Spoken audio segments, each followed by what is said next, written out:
He's waiting, he's watching, he's biding his time. He stares as you're sleeping, it's just after 9. You're holding your blanket in comfortable heaven. He's sneaking towards you. The clock says 11. You dream about candy and chocolate and fun. He's nearly beside you. It's just turning 1. You don't see him coming, there's no time to flee. You wake up, you scream. It's his time. It's 3. Old children's tale. The Ragman. I've always had a keen interest in horror. Ever since I was a young boy, my friend Richard and I used to sneak into his living room at night when I'd stay over. We'd stick on whatever scary film we could find on VHS, or we'd turn on his TV and watch one that we'd spotted in the TV guide. I remember watching the movie Halloween when I was roughly 12. It terrified me. It sent chills up my spine and made me peek over my shoulder for the next week, but it intrigued me. I kept lapping up all the ghost stories and horror tales that I could get my hands on. I watched The Exorcist when I was 14, and it freaked me the hell out. I didn't sleep for about a month, I'd say. And that was also roughly around the time that I discovered the delights of Stephen King and James Herbert novels. Nerve-shredding chills on every page, and there was just so many of them that I barely had the time to read them all. No matter how old I got, no matter how mature I became, I never lost that spirit. That need to be frightened by a horror story or movie. The desire to feel terrified. That's probably why I turned to writing horror myself. I just wanted to give someone else that thrill that I'd been seeking all throughout my adolescence. In time, I unfortunately grew desensitized to scary movies and books. It's part of growing up. The feeling of fear when watching a terrifying movie alone with the lights off began to get diluted as I became older, and I began looking for bigger and better scares. And so, searching for ghost stories or other tales of dread that people had told me were real became the next big thing. Now, not the stories that you might see on the TV screen and then switch off and simply try to forget. Not the tale in the pages of a book that's escaped by shutting it. I went from town to town and all over the web, hearing all the ramblings of the paranoid and the true believers, and after years of searching, I found something. That experience with the truly macabre that came with the chill. The peeking over my shoulder, and the difficulty of sleeping just by knowing it. The most disturbing and heart-wrenching, fear-inducing tale of menace that I had ever heard. Well, to be honest, I am a little biased, and I will tell you why. It's simple. It happened to me. Here's my account with the entity known as the Ragman. In my home, you could find all sorts of horror paraphernalia. Old books, haunted dolls, crucifixes used during real-life exorcisms, and just about every scary movie you could mention. Give me a thunderstorm and a camera, and I could give you a truly terrifying scene by simply filming any part of my house. Still, everybody has their vices. Mine was something I was proud of. It had become difficult to meet women, though. Most of them couldn't stay in my house too long, and, well, it's no wonder why. There just simply isn't enough cushions in the world to block your sight from that much frightening imagery. That is just the way that I am, however. And, well, say what you want about me. I don't change to suit someone else. A trait that I find to be a rare quality. Let me start with the tale of the Ragman by giving you a little history lesson in folklore. While you may not be aware of it, the story has been around for centuries. Supposedly, it was taken up by the Grimm brothers at some stage and became a fairy tale of sorts. This, of course, was back in a time that all fairy tales were darker and more chilling. Back in the day when Disney didn't own the rights to them. When they had a more sinister effect on the imagination. Eventually it was forgotten as its details were known to be too grim, excuse the pun, for a child's bedtime story. Parents refused to tell the story to their kids, and it was lost over time. If you ask me, they were right to. I'd never heard of the story in all my years of researching tales of terror, but that changed on the evening of November 12th. The date, I received a painting. It was a morning like all others, nothing special or noteworthy about it. Therefore, I'll try not to bore you with the unimportant details of exactly what happened in work and get right into the story. I went to work, as I always do every weekday, for 8 hours, in the planning and payroll section of the local authorities office, sorting out invoices for local businesses and decades-old planning files. Boring work, basically, and like all the other days, I was glad and exhausted when the clock said 5. I immediately went home, eager to get online and talk to my friends over Facebook about a party which I'd been planning for that night. It's nothing special, just a couple of drinks, a scary movie or two. To celebrate the fact that it's Friday and I had the rest of the weekend to enjoy, and because I still had Halloween fever. I always try to remain social amongst my immediate circle of friends.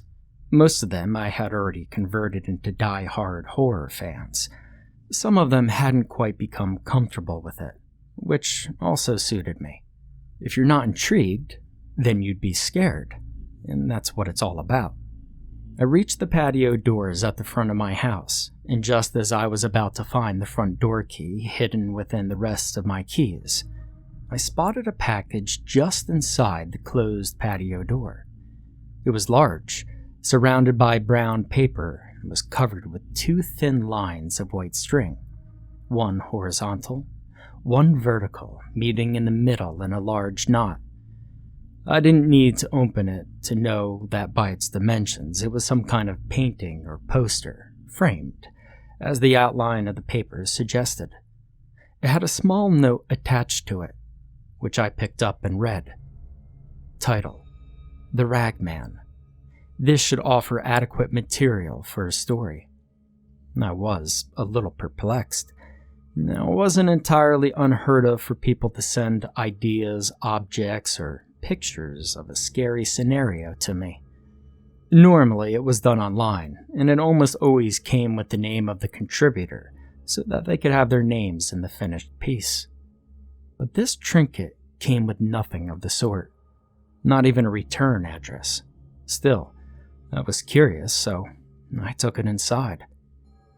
After settling myself with a hot drink and taking my coat off, I undid the string that hid the mysterious picture underneath. As the brown paper fell from view, I was struck with the beautiful but haunting image that dwelled on the other side. It was a large painting, roughly 3 feet by 2. It depicted the edge of some kind of haunted woodland on a mound encompassing the left portion of the painting, overlooking some kind of plantation-style house and surrounding land on the right.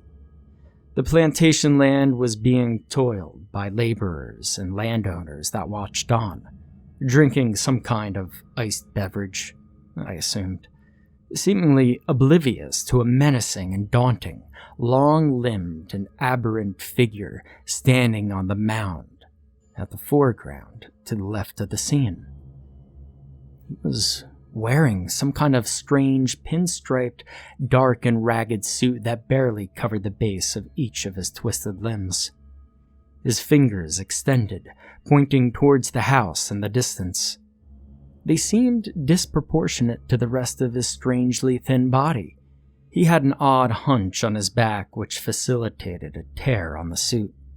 He had badly worn shoes on his feet that were torn at the seams, much like the rest of his attire, and he pointed from the trees into the direction of the house in the distance, his face trapped in some kind of twisted laugh.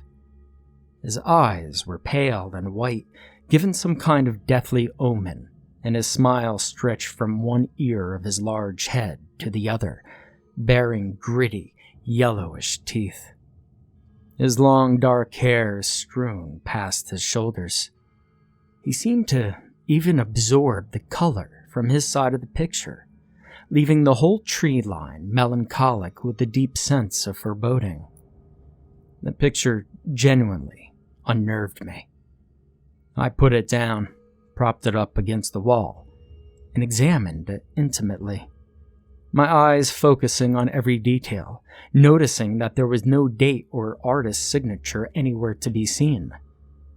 And I felt that chill, that cold sensation I had felt when I was frightened as a young boy.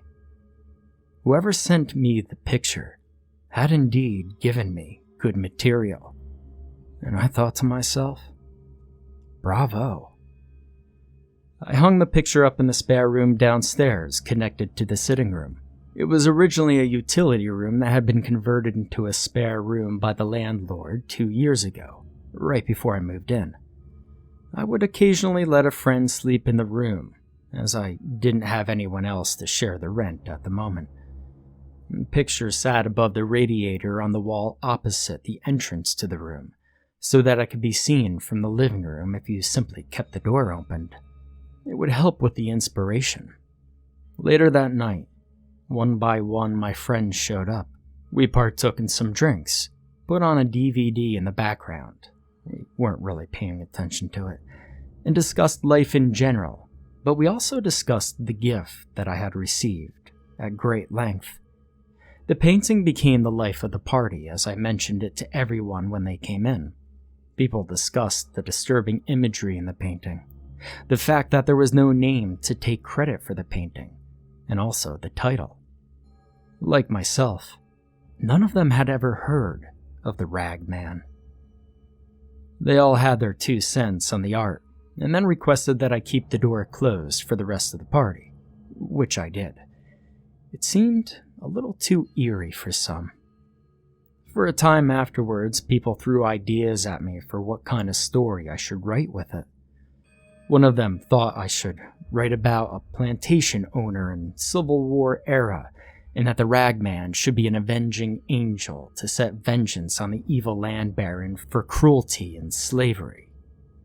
One of them postulated that the Ragman be a disfigured slave himself, his gaunt body having been tortured by the master of the house. I thought the best suggestion, however, was when someone mentioned that he should simply come out of the haunted forest for victims. It should not be related to the fact that the man owned slaves. On the contrary, he should just show up out of the woods for the rich man's children. The stories are always scarier when they involve innocent children, I thought. Eventually, as the evening dwindled, people started to leave. The drinks and tiredness had gotten the better of them. I offered the room if anyone wanted to stay, but they all politely declined. Some of them said that they didn't want to get up in the morning and have to go then, and would instead rather leave now. Some said that they just preferred the comfort that only their own bed could give, but I think I knew the real reason. The conversation about the painting had unsettled most of them. As the night came to a close, I walked the last guest to the door. An old friend of mine, Matt. He smelled like there was a thick blanket of beer surrounding him. I thought to myself that it was a good thing he wasn't driving. As I said my goodbyes, I asked one last time his opinion on my acquisition. So, what do you think of the picture? He placed his hand up to his mouth as if his response came with a slight burp that reeked of alcohol. It was very creepy, he said. Gave me chills. I hate the way he's just pointing at you with that messed up smile. Anyways, I gotta go. Good luck. I'll see you later, he answered, fighting off another beer-soaked burp. I closed the door behind him and locked it. I began turning off the lights in the house one by one, starting with downstairs. I decided to leave the empty bottles of beer on the sitting room table until tomorrow morning, when I would have the energy to clean. I saw from the lack of light under the doorway to the spare room that the light had already been switched off, and I flicked the switch in the living room before making my way up to bed. One by one, I turned the lights off. The one in the downstairs hall, the one on the stairs. Bit by bit, the house was succumbing to the darkness of the winter night, culminating in the final switch for the landing at the top of the stairs. Then I entered my bedroom, took my clothes off, apart from my t-shirt and boxer shorts, turned off the final light in my room, and then got into bed. I decided to even leave brushing my teeth until the morning. After all, I had been drinking and didn't care about my dental hygiene. I just wanted to sleep more than anything. I lay there in the darkness for a few minutes, waiting for the grip of my dreams to hoist me to sleep. Then a thought struck me. I felt that tingling down my spine so much worse than before, and for the first time in years, I panicked as a thought of pure horror made me recoil under the covers like a child. Did Matt say that the figure in the painting was pointing outwards? Now that thought swam around my mind like a hungry shark. The figure in the painting, the Ragman, pointed towards the plantation house. That much I was certain. I had spent some time earlier studying every inch of that artistry and was convinced that's what I saw. Yet Matt said, clear as day, I hate the way he's just pointing at you with that messed up smile. My mind flooded with rational thoughts to explain how he must have been mistaken. How perhaps the alcohol he had consumed had gotten the upper hand on his better judgment. I composed myself as I lay half under the covers. I laughed to myself quietly at that moment, dismissing my fears as flights of fantasy, dreams of an old horror fan looking for the attention his imaginary counterparts had received in the stories he had read his whole life. And I lay there, completely still for a time. All I could do was see the image of the picture in my mind. I studied it again and again in my head, and every time I regarded the painting, the figure near the woods, the Ragman, pointed at the plantation house. I knew that I would not get sleep with this notion itching at the back of my mind, so I decided to go downstairs to check the damnable picture myself. I mean, what's the worst that could happen? I have a haunted painting in my house? I thought to myself. Maybe it could be worth something. With this thought, I sat up and turned on the bedside lamp which lay on the locker next to me. I uncovered myself and walked over to the light switch on the other end of the room, near the door. I flicked it on and proceeded out into the landing. The cold air in the house tickled my skin in my disheveled state of undress, but that was the least of my concerns. I made my way downstairs, turning on all the other light switches again, in reverse order from before, until I was in the living room, and I stood there a few seconds, staring at the spare room door.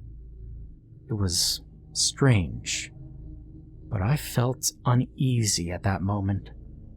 All the experience I had with true terror, whether it was in the words of an author or a celluloid of the silver screen, were now working against me, giving me a million reasons not to open the door.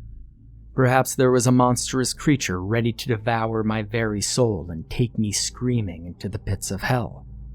Perhaps it was just a picture. I took a deep breath and opened the door, and I was greeted with the dark room. On the wall, on the opposite end, hung the painting, its features fogged and jaded, a mere silhouette in the pitch black.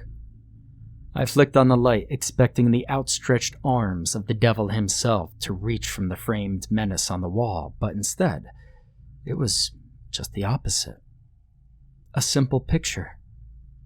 I looked at it, squinted to capture all the details, and because of the sudden introduction of light into the room, I saw that the figure indeed did point towards the front of the painting. Maybe I was wrong, I thought. I mean, it was hours ago, and I didn't really look for that long. I must have simply been mistaken. I took one last glance as I switched off the light. It was more than at the front of the painting that his long, bony, disproportionate fingers were pointing. They were pointing at me. I closed the door. Mere hours later is when things began to get interesting. I awoke from a deep sleep at 3:07 to the distant, rhythmic sound of tapping. My eyes weren't heavy.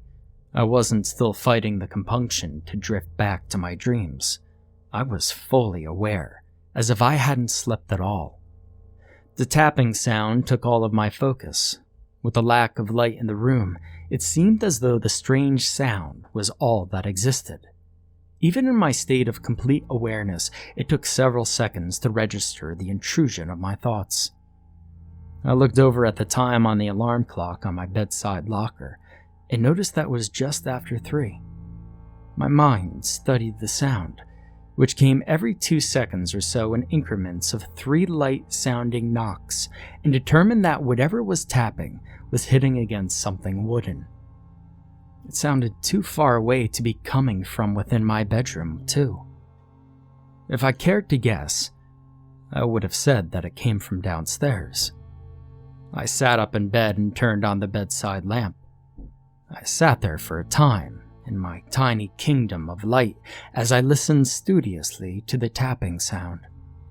I made my way downstairs against my instincts in an attempt to find the source. By the time I had made it to the base of the stairs, the tapping stopped. I checked the whole floor meticulously after turning on all the lights, leaving the spare room for last, but I could not find where it had come from. I was somewhat hoping to confront a rational reason for the sound, but could not decide whether it was more frightening to let my imagination create the cause, or find the cause of something else that was supernatural. I eventually went back to sleep, my answers unfulfilled. This happened to me at the same time for the next few days. I would awaken to the tapping sound from my sleep into a state of complete awareness, and it was always at the same time. Always at 3:07. Most nights I wouldn't even get out of bed, because I never found where it came from, but I knew. I didn't want to believe it, but deep in the depths of my soul, I knew where it came from. After a while, I eventually had to admit defeat with the painting. I decided to devote myself to investigating its origins in great detail, and I took the sheet from the bed in the spare room and draped it over the picture. It had declared war now, and I was going to delve into the rabbit hole and see what I could find. I decided that I wouldn't tell my friends about what foulness had befallen me. The last thing I wanted was them mocking me. They would just say that I was getting what I deserve, searching for ghosts and other entities, only to find one. Not exactly a surprise. I could already hear their jeers. I spent the next 2 weeks looking for some clues to the origin of the painting, and for the history behind the story of the Ragman to no avail. And then something really strange happened. I awoke from a deep sleep at 3:07 to the distant, rhythmic sound of tapping. It was early morning of November 28th, Sunday. I lay there in bed as usual, the sound of tapping goading me to come search for it, attempting to spur me into action. As I lay there, observing the thin rays of moonlight that breached the confines of the otherwise dreary, dark bedroom, my eyes began to become accustomed to the lack of light. More and more of the room came into focus, the tapping in the distant corner of the house mocking my attempts at rest. I was getting agitated with the unwelcome disturbances, and they seemed tame at this point. I mean, a horror story about a man who was annoyed by a tapping sound was not enough in itself.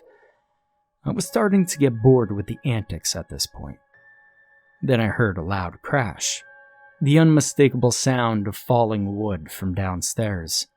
The sudden, thundering ruction echoed within the entire house and caused me to sit bolt upright, The adrenaline took control and prepared my body to flee as fast as my muscles would physically allow.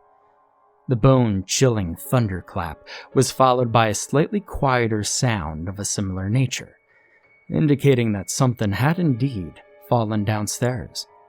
It was obvious that it was the painting. That was the way my mind worked now.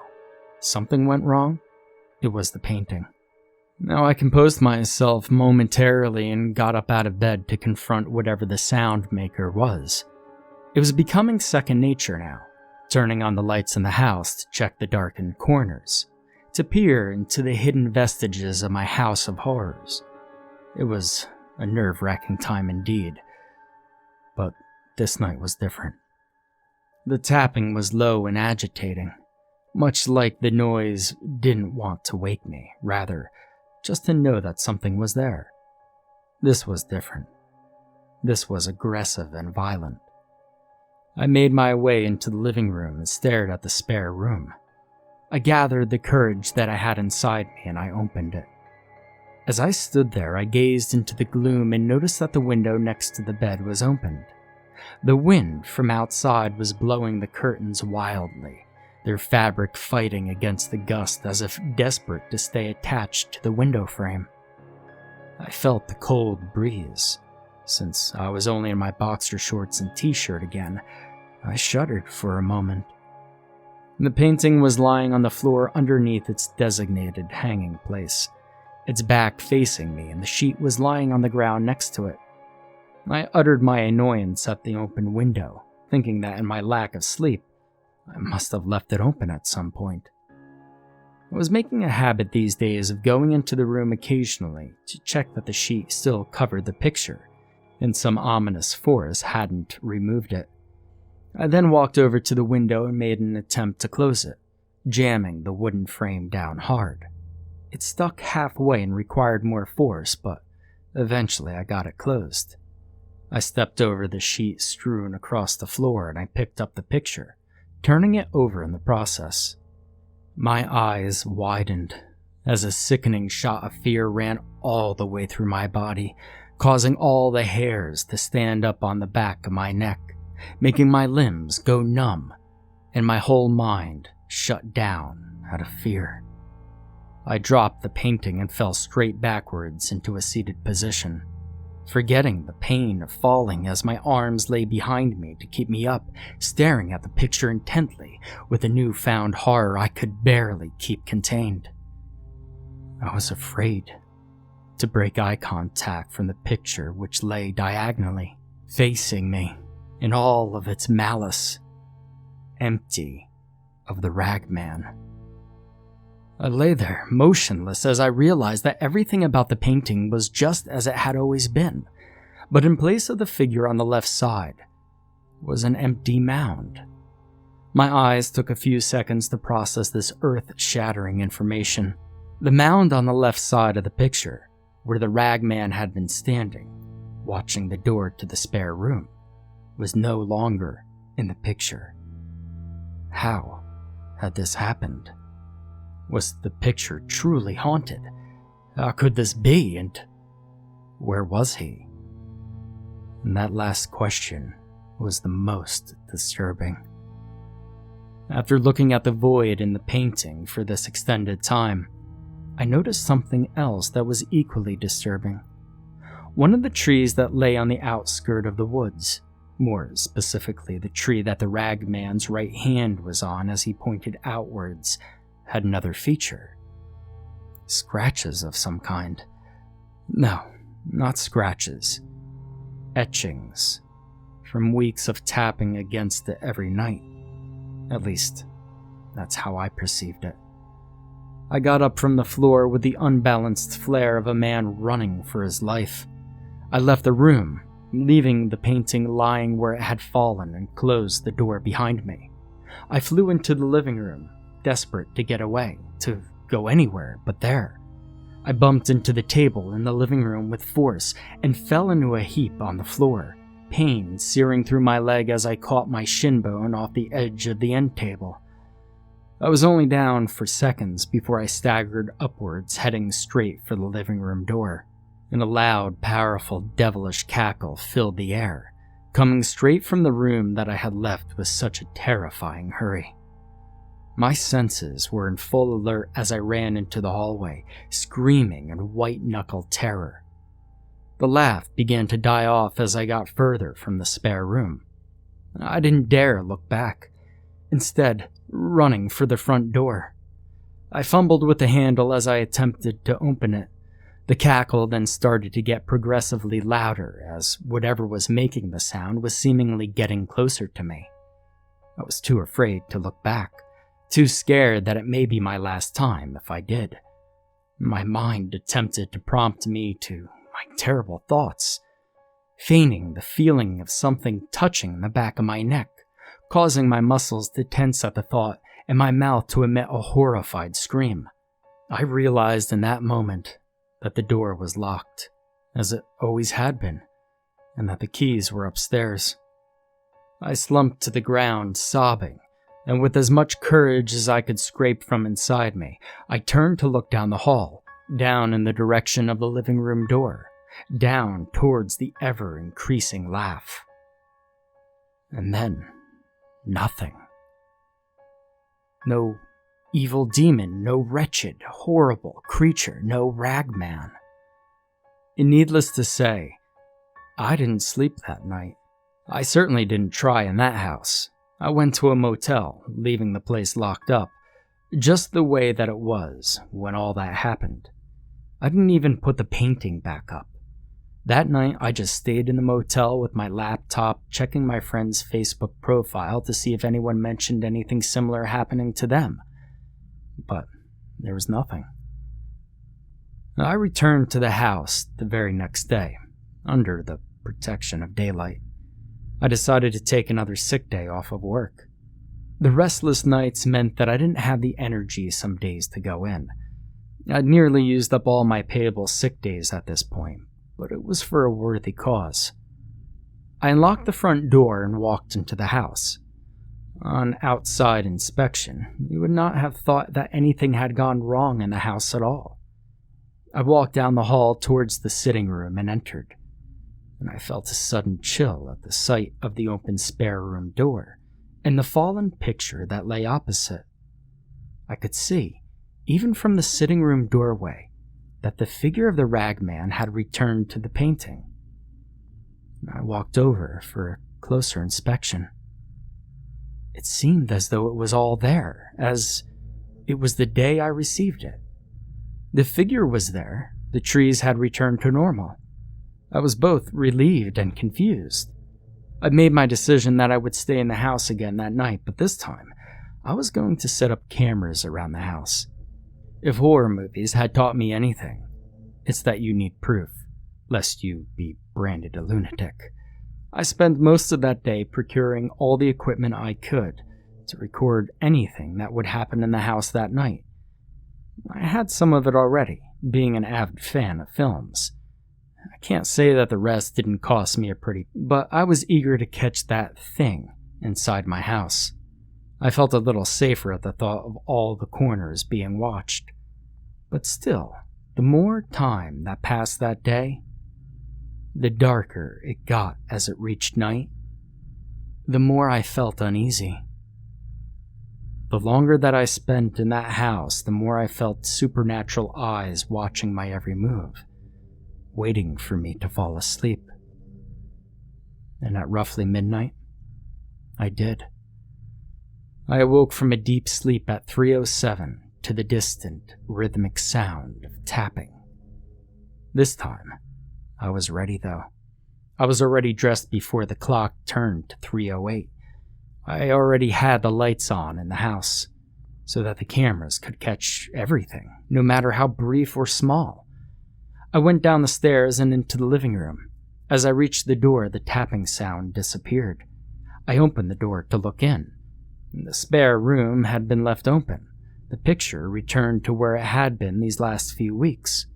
The sheet had even been removed just to see if what happened before would repeat itself. There was a mounted camera on a tripod behind the living room table, facing the open spare room door. A light at the side of the camera shone into the direction of the room, and the light in the sitting room was still on to catch whatever would be there. When I opened the door and looked in, I saw the painting was hung up where I had left it after I prepared the cameras, absent of the Ragman. It stood there staring at me. The mound empty, the plantation house alone, the trees free of their friend who had been terrorizing me. I let out a quiet wail out of shock, and I began to cower, reaching for a wall behind me so that I could not be ambushed. The tapping sound returned, this time accompanied by the sound of laughter. Now, I don't know how I knew. There was no way, but I felt that the laughter was sarcastic, as if I had angered him and he was laughing at my failed attempt, my attempt to make him look like the fool. The laughter resonated throughout the house, but I was close enough to discern its origin. It was coming from the kitchen. I mustered up all my available courage and slowly moved towards the dining room, and then the kitchen, and I could hear the sound of pots and cups banging against the counters as if someone was having a tantrum. The laughter was sickeningly twisted. As I reached the side of the open kitchen, I closed my eyes and reached out with my fingers so that I could drag the rest of my barely willing body to look inside the room. I peered around the corner, and I saw it. The Ragman stood in the kitchen, throwing dishes around as it flailed. Its long limbs I determined to be about 3 times the length of mine, and with its thin frame, it towered at least 12 feet tall. It was hunched over, and its knees were bent as it couldn't stand upright in the room. It moved energetically but violently, knocking over all the cutlery it could see in an anarchistic trashing frenzy. Its laugh occasionally turned into a growl as it moved its arm in a feral motion. Then it turned and looked straight at me. I was frozen in terror, and just for a second, I didn't realize that almost half of me was visible as I was peeking around the corner, and it looked right into my eyes, and I stuttered in dumbfounded disbelief. It was only when the hunched figure frantically ran towards me that my instincts took over, and I attempted to flee, my voice uttering an automatic howl of desperate fear. There was crashing sounds as furniture was tossed around the dining room, and its excessively long legs made running meaningless. I felt an icy cold hand grip my shoulder and spin me around. My eyes were jammed shut as long, nimble fingers wrapped around my throat, and I was hoisted up against the wall like a rag doll. I heard the laughter mere inches from my face, and I felt its breath against my cheeks. I opened my eyes and looked at it then, noticing its unnaturally large face, pale skin, and its deeply disturbing, incomprehensibly evil eyes. Its smile was extended to impossible proportions, and it spoke in a loud, gravelly, guttural voice, which shook me to my core. "It is rude of you not to answer me." I simply stared, dumbstruck by its immense stature and ease at which it was holding me off the ground. My arms held its hand as it kept me against the wall. My attempts to break the grip were futile. Then it spoke again. "You are meant to ask, who's there?" I stared at it. For a moment, I had forgotten that it was pinning me against the wall, and with the greatest of ease it could snap my neck.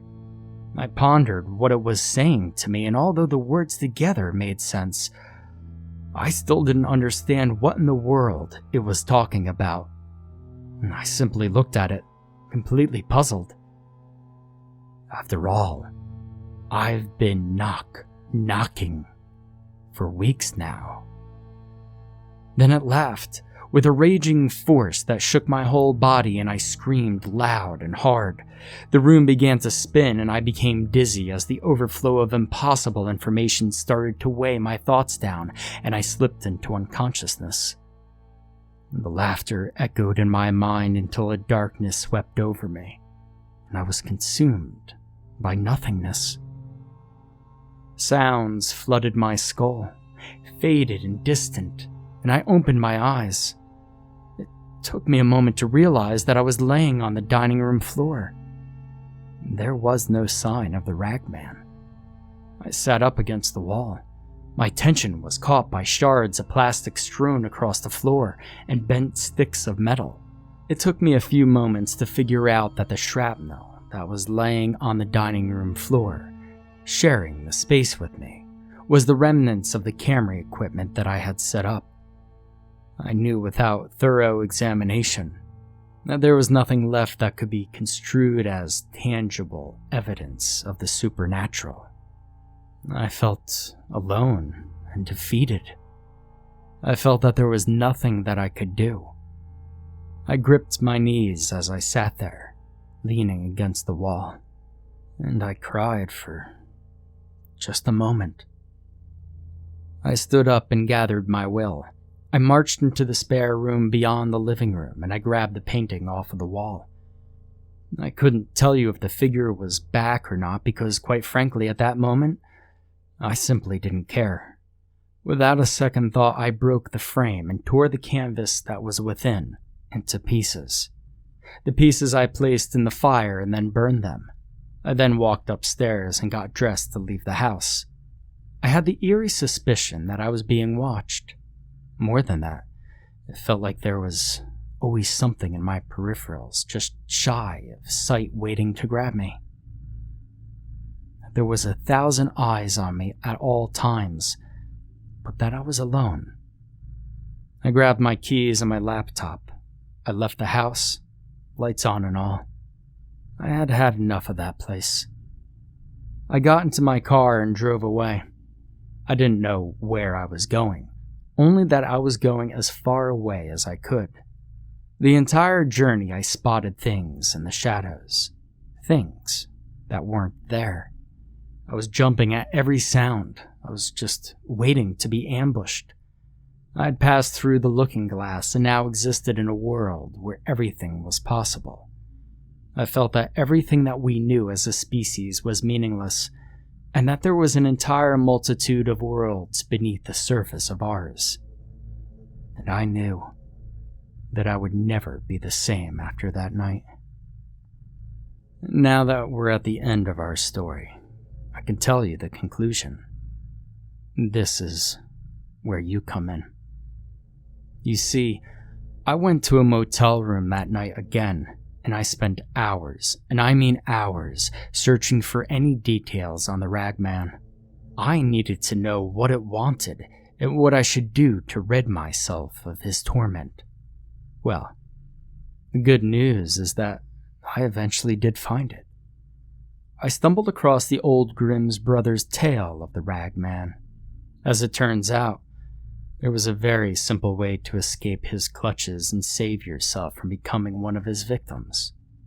You see, the Ragman is a tale of an entity that thrives on the fears of young children. If you want to rid yourself of the fear of the Ragman, you simply tell one of your friends. You tell them every detail of the horror that the Ragman puts you through and let it fester within them. The Ragman is effectively a tale of ghost story tag, until eventually the last one cannot find someone new to tell, and the Ragman reaches out to them in the depths of their nightly slumbers to make them his. That's what the painting was about. Someone must have had some problem with me, or just knew that I would be attracted to horror material like that and purge themselves of the horror of the Ragman. You need to tell it yourself. That must have been why I did not appreciate the cameras in the house. So I have stayed up for as long as I could in this motel room writing about this story, trying to put in all the details that I can, trying to paint you a picture of what the Ragman was like for me. I have deliberately tried to terrify you, frighten you, even intrigue you slightly. And that's all that I need. Just enough for you to think about him for a brief moment. Tag, you're it.